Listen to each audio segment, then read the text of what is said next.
He stood in the middle of the lavish room, crystal lights casting sharp reflections across his cold face. In his hand was a half-full glass of champagne, and his eyes fixed on the entrance, waiting for someone. The woman he once belittled, the one he left when she told him she was pregnant. He had invited her to this party in front of hundreds just to humiliate her. He wanted her to see that without him she was nothing. But when the doors opened, the room fell silent. She walked in, not alone. Beside her were three young men, tall, composed, and the spitting image of him. He stood frozen. The glass slipped from his hand and shattered across the marble floor. In that moment, the world he thought he controlled came crashing down. Every eye turned to her, and he knew. He had just lost the most important thing in his life, but it was already too late. Naomi Johnson was a classical literature teacher at a small private school in Charleston, South Carolina. She lived simply, devoted to her students, and never imagined she'd step into the world of the wealthy. But then a phone call from the Whitmore family office changed everything. They needed her to tutor the niece of David Whitmore, one of the rising young tech founders. The first time Naomi met David, something about him felt different. He was polite, composed, but his eyes always seemed calculating. After the first session, he invited her for coffee to further discuss the curriculum. Under the dim lights of an upscale cafe, he smiled and looked her straight in the eye. "You're not like anyone I've ever met." That seemingly harmless sentence marked the beginning of a journey Naomi could never have foreseen. Naomi didn't think she could fall in love so quickly, but David made her believe in something magical. The next 6 months were filled with tenderness. Dinners by the riverside, surprise flights to New York, bouquets without cards just to make her smile. He didn't hide her. He brought her to events, introduced her to friends in the startup world, held her hand at galas. During a weekend at a lakeside villa in Tahoe, David held her from behind and whispered, "No one has ever made me feel peace the way you do." Naomi believed this was real love. She didn't dream of fame or fortune, just sincerity. She began to imagine a future, a little house, a garden, a child. She didn't know the man lying next to her had already begun to grow bored, and in his world nothing lasted long. Naomi stood before the tall glass windows of the Whitmore Capitol building, clutching a small cloth bag. Inside were 3 pregnancy tests, all with the same result. She had checked 3 times, no doubt. She was carrying David's child. She entered the lobby. The receptionist recognized her, nodded politely, and pressed the elevator button. No warm greeting like before. David's office door opened. He stood, back turned, speaking on the phone. When he saw her enter, he stopped. No smile, no touch, just a cold, "What is it?" Naomi walked to his desk and gently placed the bag on it. David glanced down, then at her. "Are you sure?" he said. "It's mine." That sentence was a slap to Naomi's dignity. Her lips trembled, but her eyes never left his. "You're the only one?" He said nothing, just poured himself a glass of whiskey, and with that the dream crumbled. David sat down, silent for a few seconds, then opened a drawer and pulled out a checkbook. He wrote quickly, as if eager to end the matter before it consumed another minute of his time. $100,000. He pushed the check toward Naomi, voice flat. "You can use this to take care of it. If not, never contact me again." Naomi stared at the paper before her. The numbers, the signature. It was as if he was pricing the life growing inside her. She lifted her head. "You think I came here for money?" David didn't answer. He pressed a button for security. A woman's voice came through the speaker. "Yes, Mr. Whitmore?" "Escort her out." Naomi stood. No tears, no begging. She walked out of the office, past curious stares in the lobby. Rain was falling. The check in her pocket, now soaked. But inside her a decision had already taken root. 3 days later, Naomi received an email from her school. Her contract had been terminated, no explanation, just a board decision. She had taught there for 4 years, thought it would be her lifelong job. She knew who was behind it. David didn't just want to avoid responsibility, he wanted to erase every trace of her. Naomi applied to other schools. No one called back. She started applying to cafes, bookstores, restaurants, but her growing belly made everyone turn her eye away. Eventually, she found a small apartment in a run-down neighborhood on the city's south side. It had one window, an old stove, and dampness that seeped into the walls. Naomi placed her hand on her belly. "We'll start again, from here." No one was left, just her and the unborn child. Naomi visited a community clinic on a freezing winter morning. Wearing a borrowed coat, belly swollen, legs numb from walking over an hour. The young doctor smiled as he placed the ultrasound probe on her belly. "Have you been more tired than usual?" "Exhausted," Naomi chuckled weakly. Sometimes I'm too tired to dream. Then came the heartbeat through the speaker, then another, and then another. 3 heartbeats, clear, strong. The room went quiet. It's triplets, the doctor whispered. Naomi froze. She stared at the screen, 3 tiny shapes flickering with life. Her eyes welled up, not from fear, but because she knew, from that day on, every step she took would be for them. She had no one. But she wasn't alone. Naomi began to live like a shadow. By day, she worked as a waitress in a small diner, wiping tables, washing dishes, hiding her 6-month belly as best she could. By night, she cleaned offices, returning home in the dark. One question, "Are you pregnant?" could cost her the job, and she needed every dollar. One day, while folding napkins in the kitchen, the manager approached, eyeing her belly. "You can't work here anymore. Customers feel uncomfortable." Naomi said nothing. She removed her apron and walked out the back door, freezing wind slapping her face. Standing on the street, she placed a hand on her belly and whispered, "Don't worry, Mommy will find another way." That night, in her cold apartment, she opened her old laptop, a blank page flickering. She typed the first line, "Learn Edge, learning your own way." Naomi began to teach herself everything from scratch. She slept in short bursts between shifts.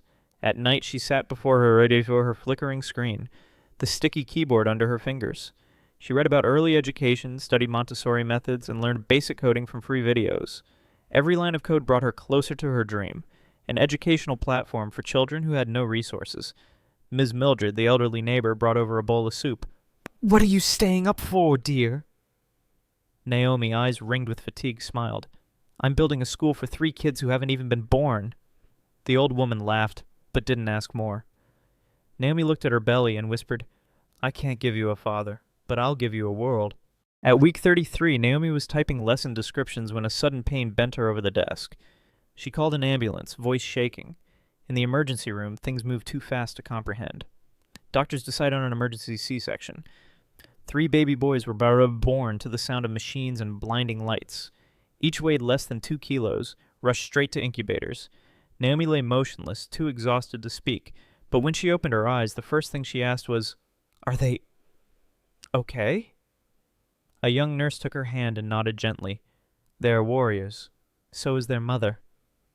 Naomi turned her head, gazing through the glass. 3 tiny figures breathing slowly and separating the incubators. She whispered, "Micah, Elias, Caleb, Mommy's here." Naomi returned to her tiny apartment with 3 newborns, and no help. Every night was a battle. 3 cries, 3 bottles, 3 diapers. Every time she soothed one, the other 2 would wake. She didn't sleep more than an hour at a stretch for months. By day, she wore them in cloth slings, reading programming books and early childhood education manuals. At night, when they finally slept, she opened her laptop and kept building LearnEdge. Micah startled easily. Elias had trouble sleeping. Caleb spit up often. But Naomi never complained. Every night she looked at their tiny faces and told herself, "Every line of code I write is a brick for their future." When they turned 3, the first version of LearnEdge launched. It was simple, but enough for a nonprofit to notice. And from there, Naomi's life began to shift. One March evening, Naomi received an email from Bridges for Learning, a program supporting educational initiatives for low-income communities. They invited her to an online pitch session for independent founders. Naomi had no blazer, no brand logo, no tech team, just 3 boys running around in a tight square-meter room. She set up a white sheet as a backdrop, adjusted her old webcam, and began. With a calm voice, she spoke of children who never learned the right way, of parents like her, with no means but big hopes, and of LearnEdge, coded from a mother's resolve. 10 minutes later, the screen went dark. At 10 p.m., Naomi received a reply. "We'd like to fund your first round, $5,000, and provide a mentor." She stared at the email, hands trembling. For the first time in years, hope had a shape. Naomi used every dollar of that grant to hire a computer science student to redesign LearnEdge's interface. She didn't buy new things, didn't replace her laptop, didn't hire a nanny. Every cent was carefully planned. By day, her boys attended a free community daycare nearby. Naomi worked at this public library, where there was free Wi-Fi and printing. And her assigned mentor was Raymond Fields, a former product director from a top ed tech company, nearly 60, strict but fair. During their first Zoom call, he asked, "Why should I believe this product will make a difference?" Naomi stared straight at the camera and answered without hesitation, "Because I've lived through the worst, and I still believe in education." Raymond said nothing. But at the end of the call, he sent her a document. Start here. Naomi knew then. A new door had opened. Naomi entered a new rhythm. Still difficult, but now with direction. Mornings, she took Micah, Elias, and Caleb to daycare. At noon, she worked with Raymond via Zoom, learning business models, UX design, user behavior, and how to pitch to investors. At night, once the boys were asleep, she revised code, wrote lesson content, recorded voiceovers, and tested every small feature. Raymond wasn't easy. Every demo earned 3 pages of notes. But he always ended with, "You're improving, don't stop." Naomi wrote that on a sticky note and stuck it to her screen. One rare afternoon off, she took her boys to the park. Caleb climbed the slide and looked at her. "Will you play with me?" Naomi smiled. For the first time in years, she nodded. Today, yes. Success wasn't far away. It began right there. Naomi and Raymond submitted LearnEdge to a statewide education startup competition. Most applicants had full teams, marketing budgets, and backers. Naomi had nothing but an idea built from sleepless nights and 3 growing boys. The night before the pitch, Caleb had a high fever. Naomi stayed up with him, wiping his forehead, rocking him until morning. The next day, she had no time to prepare. Dark circles under her eyes, old blouse, hastily tied hair. She stepped onto the small stage at a local university, facing rows of stern faces. No flashy slides, no effects, just a calm, firm voice. "I have nothing to show off, just 3 sons, and a software I built to protect their future." The hall fell silent. At the end, one judge, a seasoned female entrepreneur, stood, walked to her, and said, "We don't need to see the product. We can see the mother behind it." A week after the pitching event, Naomi received a call from the state funding organization. They not only wanted to invest in the next phase, but also invited her to join a 6-month accelerator program exclusively for female founders. A $50,000 investment was wired into the account of her newly registered company, LearnEdge Inc. She didn't cry, didn't scream, she simply stared at the phone screen for a few minutes, then turned to the 3 little boys playing with building blocks on the floor. "We're about to have an office," she whispered. Elias looked up. "Are you getting a new job?" Naomi nodded. "No, I'm creating a job for myself." Within a month, she rented a small space in an old office building. Just 2 desks, a whiteboard, and the one big window that let sunlight shine directly onto her face every morning. Naomi wrote a sentence on the board with a marker. "No one gave me a chance. I created one." Naomi's new office was on the 3rd floor. No elevator, no signage. But to her, it was a castle. Every morning, she dropped off her 3 boys at school, then climbed the 3 flights of stairs with her laptop, a small lunchbox, and unwavering belief. Raymond came every Monday, sitting at the 2nd desk. They worked side by side like a team long forged in fire. Naomi gradually learned how to talk to investors, draft financial plans, and organize her first group of user testers. LearnEdge began receiving positive feedback from teachers and parents. A single mother emailed her, "Thanks to Lesson 3, my son read fluently for the first time. Thank you." Naomi printed it out and pinned it to the wall. She was still in debt, uninsured, and uncertain about the next year. But now her dream wasn't just for her 3 sons. It was for all the children who had never been believed in. Micah, Elias, and Caleb were growing fast. Each had a different temperament. Micah was quiet and loved drawing. Elias was energetic and fascinated by numbers. Caleb was cheerful, always asking why about everything. Naomi was a mother, a founder, and the very first teacher of her own children. Every evening, after a simple dinner, she had her boys test the first LearnEdge lessons. Micah sat still, listening to the story The Last Leaf. Elias counted the animals in the game. Caleb kept pressing the wrong answers, but never gave up. Naomi recorded every reaction, every bug, every detail, to improve the content for the next day. One night, Caleb lay on her lap and asked, "Mom, why do I have to learn this?" Naomi stroked his hair and whispered, "So that one day no one has to teach you who to become." Under the dim light, Naomi realized those small footsteps were her guiding light. One Monday morning, while Naomi was reviewing user data on the platform, a strange email appeared in her inbox. From David Whitmore at Whitmore Group Com. Subject, catch up? She stopped breathing for a few seconds. That name, that address, thought to have vanished from her life nearly 8 years ago, now reappeared in one line. She opened it. Short, polite, cold. "I've heard about your project. LearnEdge is getting media attention. Congratulations. If you have time, I'd like to invite you for coffee. No agenda. Just catching up with the pit." Naomi stared at the screen, silent. She remembered the cold office, the check, the blank stare, the indifferent voice. She didn't respond right away. Instead, she stood and walked to the window. Her 3 boys were playing tag in the schoolyard, laughing, carefree, unaware of the man who once chose to leave them. Naomi smiled, not because of the email, but because she realized she didn't need it anymore. 3 days passed. Naomi didn't respond to David's email. She thought about writing something. A polite decline, a final word, or just, I don't care anymore. But then she asked herself, why should I respond? He chose silence back then. Now, silence was her choice. Naomi focused back on work. LearnEdge was preparing to launch a new update with personalized learning features. Raymond was busier than ever, and her remote collaborator team had grown to 10. One morning, when she came to pick up her sons from school, the principal approached her. Your boys are wonderful. I've never seen a child work as hard as Elias. Naomi smiled and thanked her. But then the principal lowered her voice. A man came asking about them, said he was a relative. We didn't give him anything, but I thought you should know. Naomi froze. No need to ask. She knew who, and for the first time in years she felt a storm quietly returning. That night, Naomi sat alone in the kitchen after her boys had gone to bed. The apartment was quiet, only the soft hum of the fridge and the faint yellow glow on the wooden floor. She opened her laptop and reread David's email. No follow-up message. But clearly, he had already gone to the school.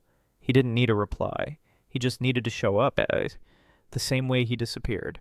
Without warning, without asking, without feeling. Naomi closed the laptop, stood up, and walked to her son's room. She gently opened the door. Micah hugged his pillow. Elias mumbled in his sleep. Caleb curled against the wall. Moonlight streamed through the window, illuminating each of their faces. 3 lives. 3 reasons why the past could never intrude on the present. The next day, she wrote to her lawyer, updated all custody documents, and secured all personal data within the school system. Not out of fear, but because now she had something to protect. And no one, not even their biological father, had the right to threaten that. 3 weeks later, Naomi received an invitation to speak at a national education conference gathering hundreds of founders, experts, investors, and journalists. The organizers wanted her to share the journey of building LearnEdge, a platform written by a mother for the forgotten children. Naomi hesitated. She had never spoken in front of such a large crowd, but Raymond just smiled and said, "No one can tell that story better than the one who lived it." On the day of the event, she wore a simple blue dress, tied her hair neatly, and stepped onto the stage under bright white lights. She began with a soft line. "I didn't come here with an MBA. I came with 3 bottles, 3 strollers, and a small dream." The room fell silent. She spoke of sleepless nights, of her 3 boys, of the old laptop and the first lines of code. No flashy images, just the truth, and that truth moved people to tears. After the speech, Naomi became the center of unexpected attention. A reporter from Inside Edition approached her backstage asking to do a special feature. A single mother who turned adversity into an educational empire. Naomi was flustered. She never imagined her story would be broadcast to millions. "As long as I don't have to pretend to be stronger than I really am," she said. The reporter smiled. "No need. You're already stronger than anyone." Within a week, her story appeared on several major media outlets. LearnEdge's social media numbers soared. Educational organizations reached out to partner. Parents wrote letters thanking her for creating a platform that understood their children. Naomi read every message. But one made her pause. "I used to be a child no one believed in. Now I'm a teacher. Thank you for reminding me why I chose this path." Naomi placed her hand over her heart. In that moment, she knew what she had gone through wasn't just to survive. It was to pass on light to others. One weekend afternoon, Naomi took her 3 sons to the city library for a community reading event. The boys were older now, able to sit through sessions, even volunteer to read aloud. Naomi sat in the back row, smiling as Micah turned pages. Elias adjusted the mic for his brother, and Caleb forgot the middle part, but confidently improvised his own words. After the reading, a man approached her. "Excuse me, Naomi Johnson." She turned. It was a television production assistant.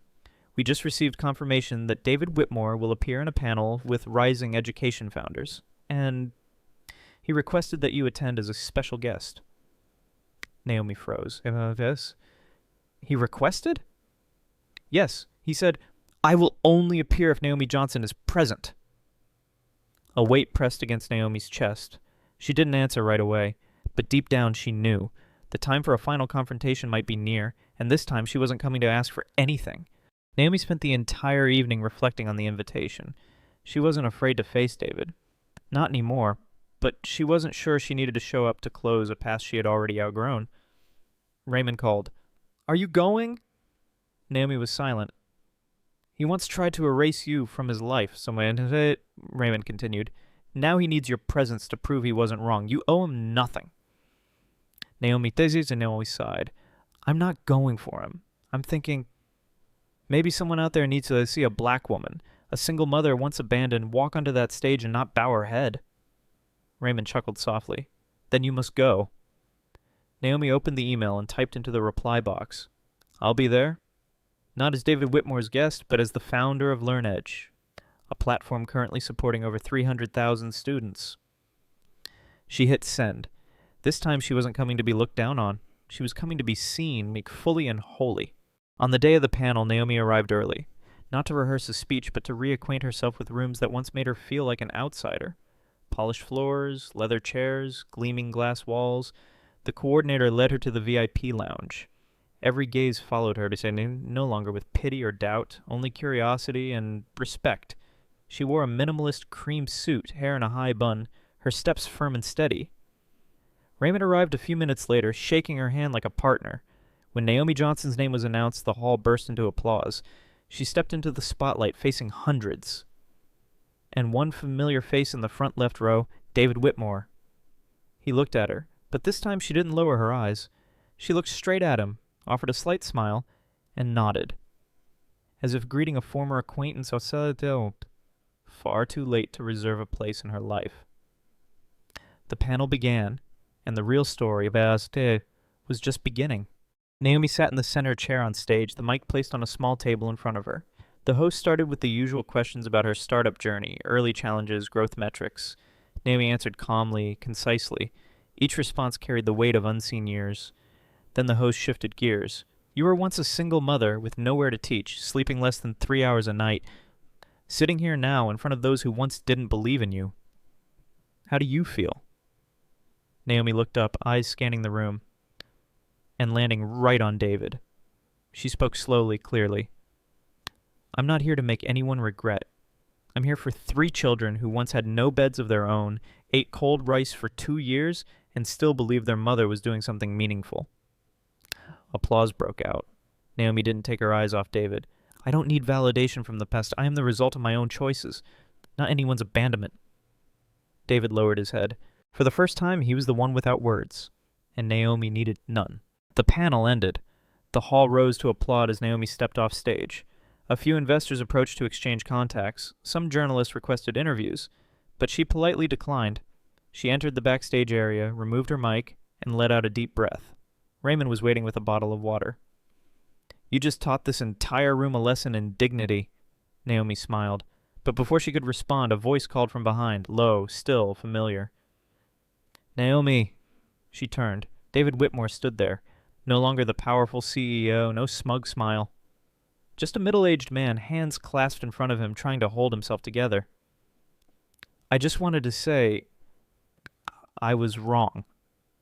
Naomi looked at him for a long moment. That face, that voice, was once everything to her, now just a shadow. "You don't need to say that to me, though," she said gently. "You should say it to the 3 children outside, if they want to hear it." Then she turned away, no bitterness, no insult. Just a woman who had chosen to close the old door forever. That night, Naomi didn't say anything to her sons. She made dinner as usual, watched cartoons with them, and read books before bedtime. But once the lights were off, Elias whispered from the top bunk, "Mom, I saw someone watching you today." Naomi paused. "That was someone I used to know," she answered softly. "That man is your father." Micah sat up. What does he want?" Naomi took a deep breath. "He wants to meet you." Silence. Then Caleb asked quietly, "Will you be sad if we don't want to?" Naomi walked over and sat between their 3 beds. She placed a hand on each of their heads. "No, because you have the right to choose. No one can force you to love or forgive, not even me." Micah, Elias, and Caleb nodded. They needed nothing more. They had each other. And they knew blood doesn't make a family. Love and truth do. A week later, Naomi received a handwritten letter. Not an email, no PR headline, Not a public apology, just a few neatly written lines. I'm not asking for forgiveness. I only want to see the boys once, if they'll allow it. I'll sit quietly, say nothing, make no requests, not even my name. I just want to know what I missed. David Whitmore. Naomi handed the letter to her sons. Micah read it first, then quietly folded it.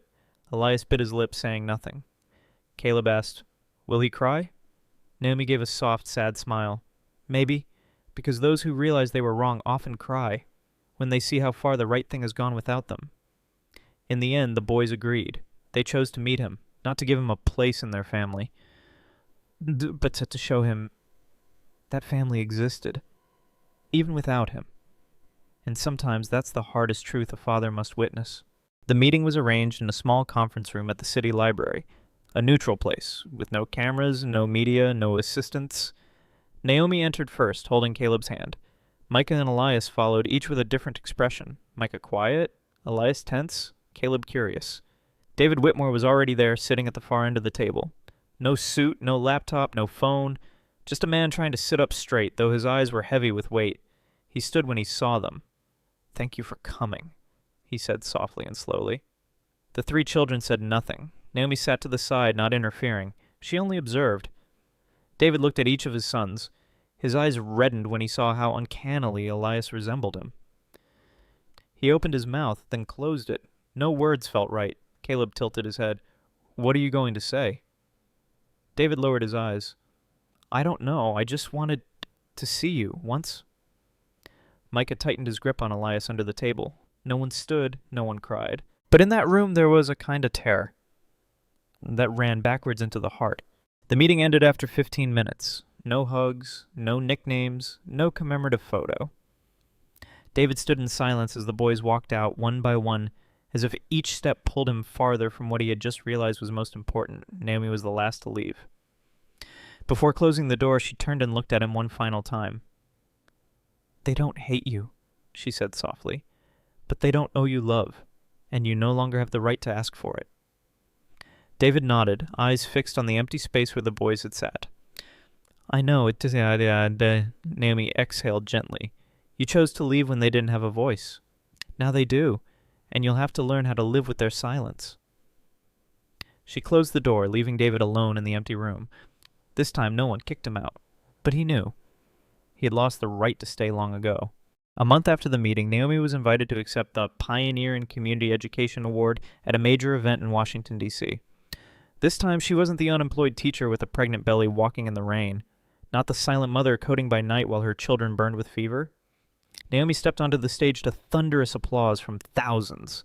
She looked down at the front row. Micah, Elias, and Caleb sat there in white shirts, each growing strong, confident, and proud.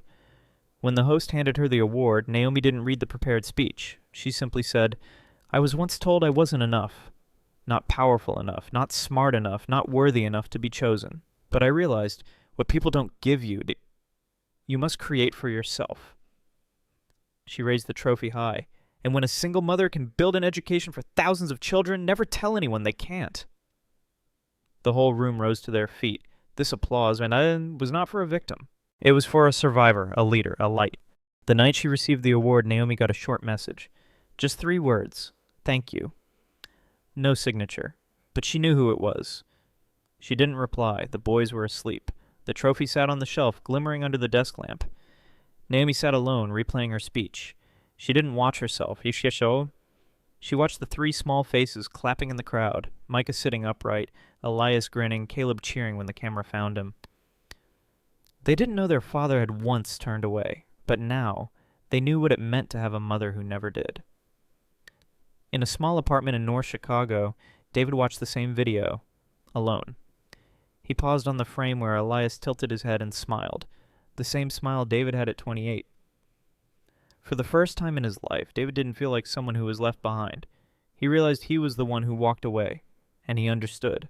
Some lessons in life are never taught, but must still be learned, even if it's late, even in silence. Even just to know you once had a chance, and lacked the courage to keep it. On a quiet Sunday morning, Naomi took her boys to the neighborhood park. Not for a public event, not to film a video or meet with investors, just a day off, so rare and complete. She brought a basket of food, a few books, and an old blanket to spread under a tree. Micah read. Elias worked on math puzzles. Caleb chased sparrows and asked, "Mom, are they related?" Naomi burst out laughing. She lay back on the grass, eyes on the cloudless sky. For the first time in years, she wasn't thinking of the next goal or a product strategy or expectations. Only this moment, the scent of grass, her son's laughter, the wind through her hair, a mother, 3 children, a normal morning. But to Naomi, it was the most beautiful thing life had ever given her. No titles, no glory, just peace, which she had walked through hell to reach. In a small drawer of her old desk, Naomi kept a stack of handwritten letters. No one had ever read them, no recipients, no stamps. They were letters she wrote during the darkest nights, when tuition was unpaid, diapers were running out, the laptop keyboard was broken, and the cries of 3 babies overlapped into a dissonant song. Each letter began the same. If anyone is listening, in them she confessed her fear, exhaustion, the shame of not affording medicine, the lies like, "Mommy's not hungry," just to give up her last meal. She never meant to send them. They weren't for anyone else. Just a testimony that she didn't give up. That night after her boys were asleep, Naomi opened the drawer, took out one letter and read it again. Then instead of folding it back, she tore it into small pieces and fed it into the fire. She whispered, "I don't need anyone to listen anymore, because I've found my own answer." LearnEdge officially surpassed 1 million users after nearly 6 years of operation. The media called it a post-pandemic educational miracle, while analysts hailed it as a rare humane model that preserved its core in the era of optimization. Naomi only smiled when she read those words. To her, it had all started with one thing, a mother's love, with no choice but to move forward. One day, the product team suggested changing the platform's slogan. The old one's too long. LearnEdge, learning your own way. We want something punchier, like lead, break limits. Naomi paused for a few seconds, then shook her head. "No," she said. "Value isn't in speed. It's in the right to learn in your own way. That's something my mother never had. And something I want every child to receive." The room went silent. No one made another suggestion.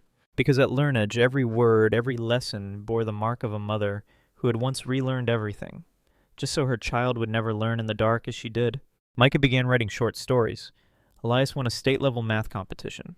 Caleb still asked questions that left adults speechless, like, "Mom, if we forgive but don't forget, is it still forgiveness?" Naomi didn't answer right away. She just pulled Caleb into her arms and held him close. The babies who once lay in incubators were now almost as tall as she was. Each had a personality and a dream, but they shared one thing, eyes full of confidence and a deep belief in their worth. One afternoon, Micah walked into the kitchen and placed a sheet of paper on the table. "I want to change our last name. We talked about it. We want to take your name." Naomi froze. Her hand stopped mid-wash at the sink. "Are you sure?" Elias nodded. Caleb replied as if it were obvious. "He didn't raise us. You're our whole family." Naomi pulled all 3 into her arms. She said nothing, not because she was sad, but because for the first time in her life she knew what she had planted had bloomed, and the 3 names bearing Johnson would no longer just be her sons. They were the living legacy of everything she had endured. One autumn afternoon, Naomi received a letter with embossed gold edges from the office of the dean at the University of Charleston. The school she once dreamed of teaching at, but this time the letter wasn't a job application. It was an invitation to receive an honorary degree and deliver the commencement address. "We want our students to know that a degree is one path, but courage is the foundation, and you embody that." Naomi held the letter for a long time. That evening, she told her boys while pouring milk, laughing, "Mom's been invited to speak at her old school. The one that once said I didn't fit in." Elias frowned. "So, will you go?" Naomi nodded. "Yes, not for them, but for the kids sitting in those seats, and who once thought they weren't enough." Micah asked softly, "Will you talk about us?" Naomi smiled, placing her hand on his shoulder. "No, I'll talk about 3 little heroes who saved a mother from giving up." The graduation was held in a grand domed hall that had seen thousands walk into the world with degrees and dreams. Naomi stood backstage. No speech, no teleprompter. She chose to take the stage with nothing but her bare heart, the way she had lived. In the audience, Micah, Elias, and Caleb sat among students, no longer boys of yesterday, but with eyes carrying the memories of an extraordinary path. Naomi stepped forward. The mic clicked on. The room fell silent. She looked around, then spoke. You might think I'm here because of success, but no, I'm here because I've failed. Because I've been rejected, hungry, afraid, and alone. A few students lowered their heads, eyes glistening. I had no degree when I started. Just 3 children and one reason I couldn't quit. She paused, took a deep breath. And I learned this. What keeps us going isn't titles. It's the ones who look at us every day, hoping we won't give up. Her eyes stopped right where her boys sat. Sometimes the most precious thing you have is someone who still believes in you when you don't believe in yourself. Applause thundered. This time not for a single mother, not for a startup, but for a soul who had lived true and survived. After the ceremony, many students approached for photos, handshakes, and thanks. Some cried, some stood in silence as if carrying Naomi's story into some quiet place within them. On the way back to the hotel, Caleb asked, Mom, what if someone wants to make a movie about you one day? Naomi laughed. I think I'd tell them not to overdo it. Elias cut in.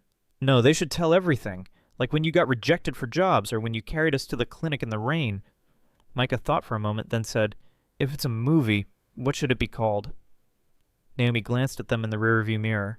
3 faces. 3 living proofs of her choices, her rejections, her sacrifices. She smiled.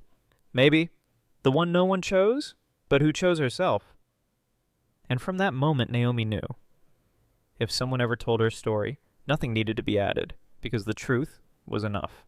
1 year after graduation, LearnEdge launched the For the Unseen scholarship program, dedicated to students who are underprivileged, unheard in the system, or marginalized by circumstances. Naomi didn't put her name on it. She entrusted management to a group of alumni who were among the platform's earliest users. She only wrote 1 line in the introduction. I didn't create this fund to repay kindness. I created it to give back. To those who have never received. The program received thousands of applications in the first month. Some came from poor areas in Mississippi, others from refugee camps, even handwritten letters from juvenile detention centers. Naomi read every line, every trembling but heartfelt handwriting. She knew that feeling. Writing down hope without believing anyone would read it. One afternoon, she stood in front of LearnEdge's new office, watching young faces enter to receive the first support grants. No one knew the place they stood was built from tears, poverty, cold refusals from a man, and from love that never needed to be returned. Naomi smiled. The door once slammed shut before her was now open, and she did not walk through it alone. One summer afternoon, Naomi brought her 3 sons back to the old apartment complex, where she lived early days as a single mother, staying up nights writing her first lines of code beside a broken heater. The building had been renovated and freshly painted, but the stairs still creaked and the windows rattled when the wind blew. This is it, Mom? Elias asked, surprised. Naomi nodded. The exact apartment on the 2nd floor at the end of the hall, where Caleb once slept in a cardboard box lined with an old blanket. Caleb's eyes widened. I did? She laughed. You don't remember, but I never forgot. An elderly neighbor recognized them and invited all 3 boys into the backyard. She pulled out an old camera. Your mom used to sit right there, holding you, typing on the computer. Now it's your turn to sit there for her. Naomi hesitated, but her sons cheered and pulled her in. The photo was taken. No forced smiles, no hidden flaws. Just 4 people sitting close together in the late sunlight, a silent testament that every crack can become a foundation, and every loss, if it doesn't break you, will lead you home. One late autumn day, Naomi was invited as a keynote speaker at an international conference on applied education, gathering hundreds of representatives from global organizations. Her speech this time was not about her startup journey, but focused on the core philosophy, learning to be free, not to fit in. When she stepped off the stage, the entire hall stood and applauded. Naomi bowed and walked past the front row.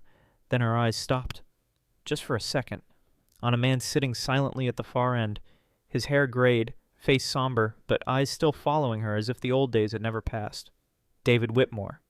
He didn't stand, didn't wave, didn't try to approach, just a stranger, in the crowd, quietly watching a life he no longer belonged to.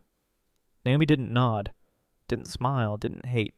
She simply turned away gently, because now she had moved far beyond needing validation, and she understood better than anyone. Some people come into our lives only to teach one lesson, that without them we can still become extraordinary. One late night after her children had fallen asleep, Naomi sat alone before a blank screen. It wasn't programming code or a product development plan. It was the first line of a book many had urged her to write for 3 years, but this time she wrote not to inspire the world. She wrote to remember, for herself, and for other mothers who silently walk in the dark. She typed the first line, "I didn't start from a dream. I started from fear, and every step I took was a lesson in loving without needing to be loved back." The book title appeared in the center of the page, simple and clear. The one no one chose. Naomi sat quietly for a long time, fingers still resting on the keys, eyes fixed on the title as if looking straight into her younger self. The young woman with empty hands and a broken heart. This time, no tears, no doubt, just a very gentle smile. 'Cause finally the one no one chose herself and never looked back. The book the one no one chose was released quietly, without a major publicity campaign, sensational memoirs, or flashy covers, but after just 3 weeks it topped the bestseller lists in true stories and inspirational women. Not because Naomi told the story beautifully, but because thousands saw themselves in every line. A teenage girl wrote a handwritten letter. "I once thought I wouldn't live past 18, but now I think maybe one day I can rewrite my own life too." A Latina mother shared via livestream, "I don't need sympathy. I need someone to show me that overcoming is real. Naomi did it. Not by magic, but by not giving up every day." Naomi received hundreds of interview invitations, but she chose only one program. A children's book reading at the public library where she once sat in winter writing the first lessons for LearnEdge. When the host asked, "How does it feel when the whole world is telling your story?" Naomi smiled. "I just hope next time they'll tell it to those still living in silence. Because what I ever needed was never fame, but to not be invisible anymore." One Monday morning, Naomi visited an elementary school in South Carolina, the first to implement the full LearnEdge curriculum. She didn't notify the press nor wore a founder badge. She quietly stepped into the classroom as a mother, someone who once longed to see children learn the right way. In a small classroom, she sat at the back. The teacher was guiding a group of students reading from an interactive screen, using the very content Naomi had written on weary nights and amid the cries of little children. A boy in the front row read hesitantly, "The pigeon is not afraid of the wind." The whole class applauded. The teacher smiled brightly. The boy smiled too, as if believing for the first time that he was enough. Naomi turned away and wiped a tear. In the hallway, a brown-skinned girl with curly hair holding a notebook looked at Naomi and asked, "Who are you?" Naomi bent down and smiled gently. "I'm just someone who was never taught, so I want to make sure you'll never have to learn alone." The girl nodded and ran off. Naomi stood there amid the sounds of life, no stage, no spotlight, no one recognizing her. But she knew this was where she belonged, where the silent dream had become obvious reality. That evening, back home, Naomi opened her email and saw a message from a major investor, the very one who had bluntly rejected her during her first pitch. "I was wrong. LearnEdge is not just a learning platform. It's a movement. If you're ready to expand globally, we want to join you." Naomi read it over and over. She wasn't angry or triumphant. She just gently scrolled down and didn't reply. She closed her laptop, stood, and went to her children's room. Micah was drawing, Elias researching international scholarships, and Caleb was loudly reading a comic book to himself. Naomi leaned against the doorframe. She wasn't thinking about global expansion. She thought about the old wooden chair in the library where it all began, about the days no one believed her, and about the feeling when a child reads their first line without fear of mistakes. Outside, the world measured success by capitalization, rates, downloads. But she measured it by something simpler, by the number of children who know they have value, without needing anyone to confirm it. And to Naomi, that was an achievement no investment could buy. An international education event was held in New York. Naomi was invited as a special guest, but this time she didn't go on stage, didn't speak, and was not under the spotlight. She chose to sit in the back row, quietly observing new founders, young passionate faces sharing their models, dreams, and visions. One young speaker spoke about her mother, a night janitor, illiterate, but always believing her daughter could achieve more than the world expected. Naomi gripped the chair tightly. She knew that story, not because she had heard it, but because she had lived it. During the break, a young woman nervously approached, holding her project draft. "Ms. Naomi, could you please look at this? I never thought I'd meet you here." Naomi took it, sat beside her, read slowly, nodding at every page. "Very good idea, but you need a bit more. Don't just solve problems. Start with trust. In the learner." The girl nodded, eyes shining. "Thank you. You don't know how long I've waited for this meeting. Naomi smiled. I know, because I once sat where you are, and wished someone would sit beside me. In the noisy crowd, no one recognized the woman in the old brown coat at the back who had changed a generation, but she didn't need to be seen, because now she was the one silently seeing others. One late afternoon, Naomi stood before the bedroom mirror, buttoning her shirt. Today she wasn't going to a presentation, signing a contract, or attending a media event. She was attending Elias's high school graduation. Micah was studying art. Caleb was still the youngest, but almost as tall as his mother. Elias, once silently lying on her chest in the emergency room, was about to begin his own journey. Naomi sat among the parents' seats, amid cheers and stage lights. When Elias stepped up to receive his diploma, his eyes scanned the crowd, stopping briefly but clearly on her. Not to ask permission, but to say, I've arrived. And Naomi nodded. No tears, no sobs, just a deep feeling. She no longer had to prove anything. Not to anyone, not to the past, not to the world that once turned its back. She used to live to show someone she was worthy. Now, she lived to see those once tiny in her arms, big enough to fly without asking permission. And in that silence was the loudest victory of her life. Not an anniversary, not a birthday, no award ceremony or invitation, just an ordinary morning. Naomi woke early, brewed coffee, opened the window, letting sunlight flood the kitchen. Micah had moved near the art school. Elias was preparing international scholarship documents. Caleb was sleeping in, as any youngest child at 15 would. Naomi sat at her desk, opening a worn notebook. Not to plan, but to jot down a few thoughts. Life used to be a storm. Now it's a gentle breeze. Still blowing, but no longer sweeping me away. She looked around the house. Not luxurious, not spacious, but every corner an item made by her own hands. No more cries at night, no more trembling over bills, no more questions. Am I enough? Now no applause, no praise, but Naomi understood. The greatest victory isn't in the spotlight. It's living an ordinary day, without feeling the need to apologize for existing. One weekend afternoon, Naomi received a package with no sender listed.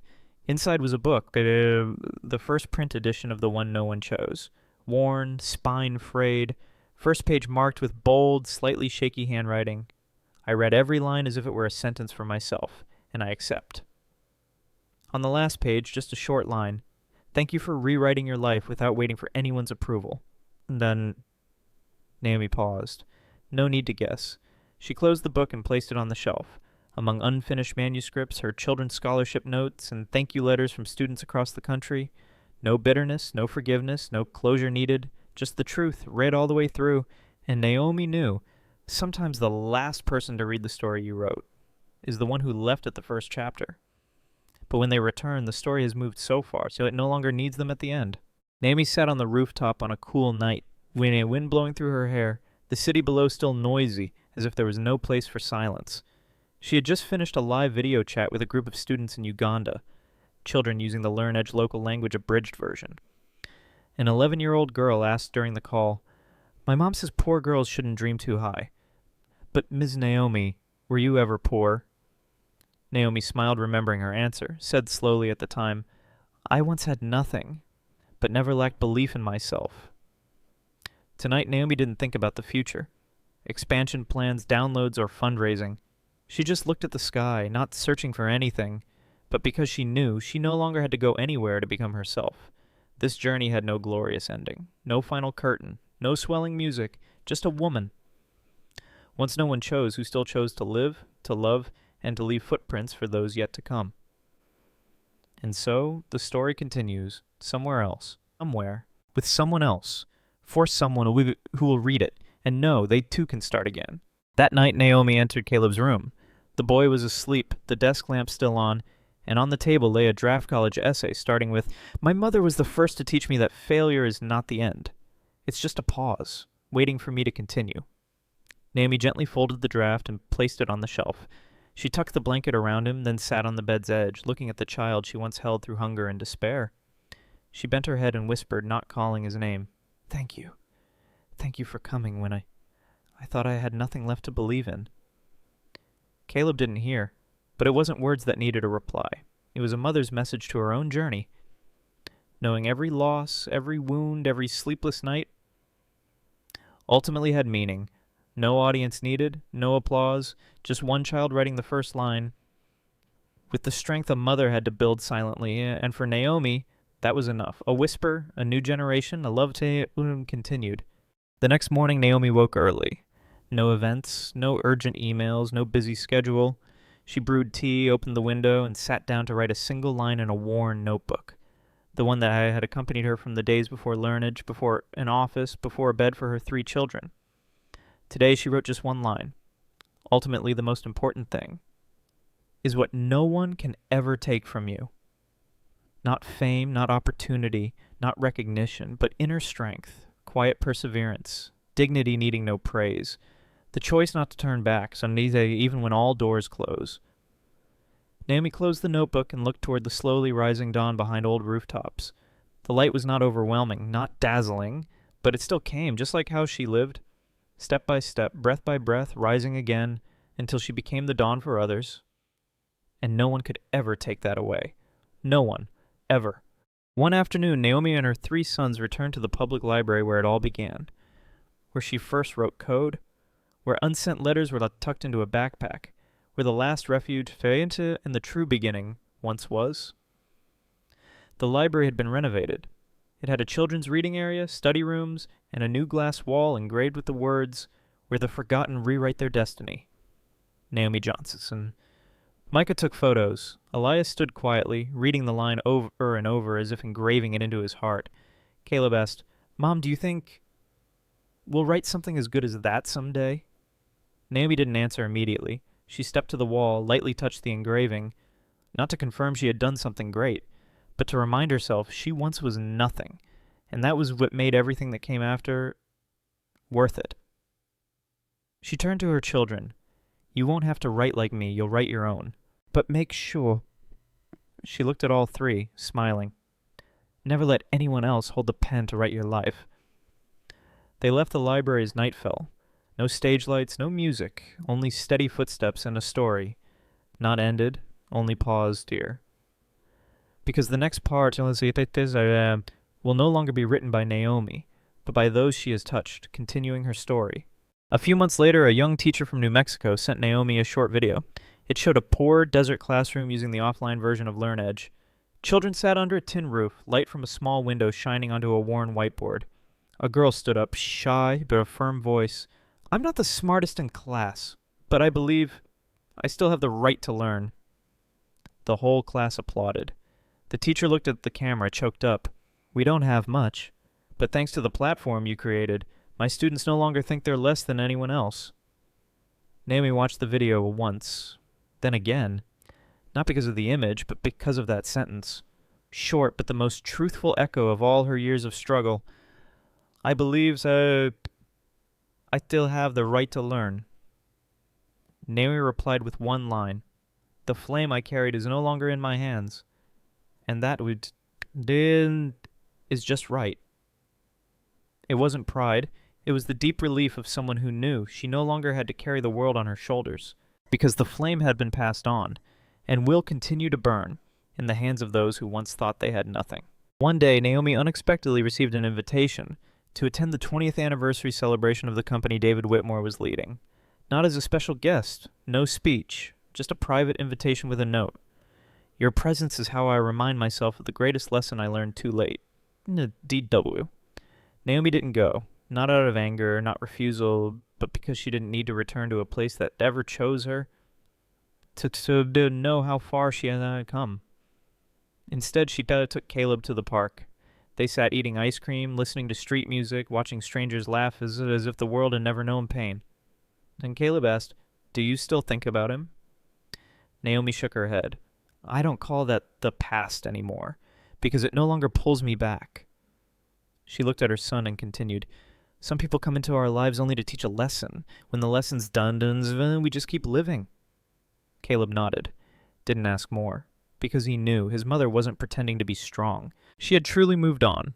On LearnEdge's 10th anniversary, Naomi didn't speak or hold a gala. She wrote a short letter and posted it on the company bulletin board.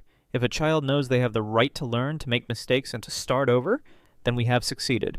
She walked through the new office hallways, where every employee knew they weren't just working, but continuing a story that began in silence. No photo of Naomi hung in the lobby. No statue, no meeting room named after her. Because because she left nothing needing to be honored. She left something needing to live on, a philosophy. A belief that learning isn't a race for rankings, but a journey to reclaim belief in oneself. At the end of the day, Naomi closed her laptop, grabbed her keys, and walked out of the office. She didn't look back, not because she didn't care, but because she knew the greatest things don't need her to stay to survive. They live on through those who continue. And Naomi had gone far enough to believe it would always continue. Naomi sat alone on a wooden chair on the porch, the sunset's last light falling softly like a breath. In her hand was a new notebook, blank with no words written yet.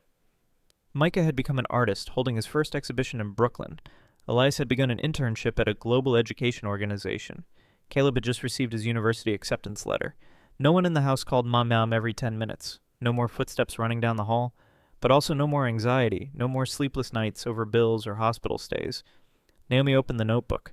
On the first page she wrote, "This is not the last page. It is only the first page of another story, one I no longer have to write alone." She lifted her head and looked straight toward the horizon. No more dreams to wish for, no more seeking approval, no more burden or strain, because she knew Tsai herself in that silent and determined journey had done what no one ever did for her, choose to live, choose to believe, and choose to rewrite a fate with hands once deemed meaningless.